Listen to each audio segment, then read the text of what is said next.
Edward. Annie. Kathy. Richard. Have you ever been to Southeast Asia? Well, I'm about to take you on a trip to Vietnam. Vietnam is a place of unique traditions, cultures, people, and forms of communication.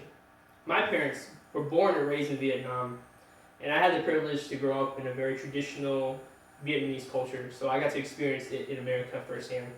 Also, I visited Vietnam about 3 to 4 times already, and I got to experience their people, their cultures, and their communication styles firsthand. So it was a great experience. Also, Vietnamese culture is a big influence in the Dallas County area. You can find a lot of markets, places to visit, some restaurants, and it's just a really big part of the community here in Dallas. So that's why it's important. So first off, I'm going to tell you about some basic facts about Vietnam. Secondly, I'll tell you about some cultural aspects of Vietnam. And finally, I'll talk about some communication styles of Vietnam. So let's jump right into it. Vietnam is located in Southeast Asia, and to its west, it's neighbored by Laos and Cambodia, and to its north, it's neighbored by China. The landmass is about 130,000 square miles, and it's inhabited by about 90 million people. Their major demographic is Vietnamese, and their main language is Vietnamese as well.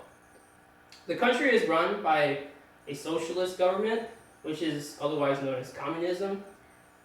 The head of state is Trong Thanh Sang, and their government is based in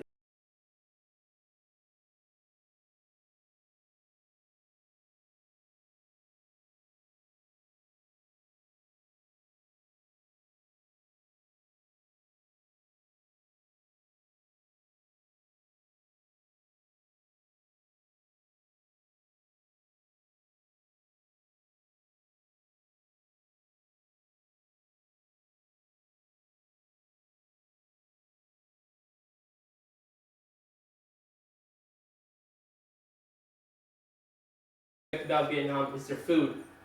One of the most common foods you can find around in Vietnam and even in America is the submarine sandwich, but their version is called the banh mi. For those of you who don't know, Vietnam used to be occupied and controlled by the French, so a lot of French culture and influences are part of the Vietnamese culture and food. For instance, the banh mi to make banh mi, most vendors use a French bread or a French baguette.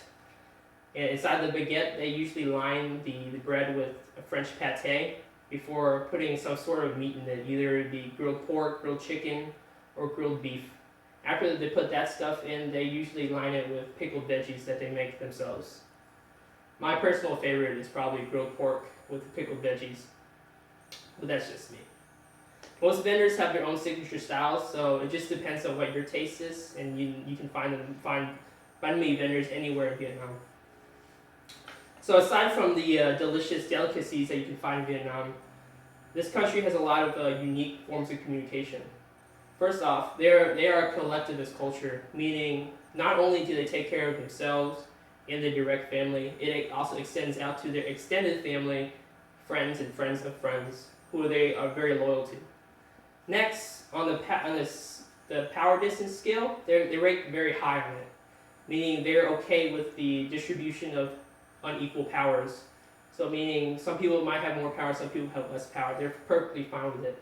They're also perfectly fine with being told what to do and how to do it. They are fine with taking orders from their boss, their parents, or elders that are part of what they do in their daily lives.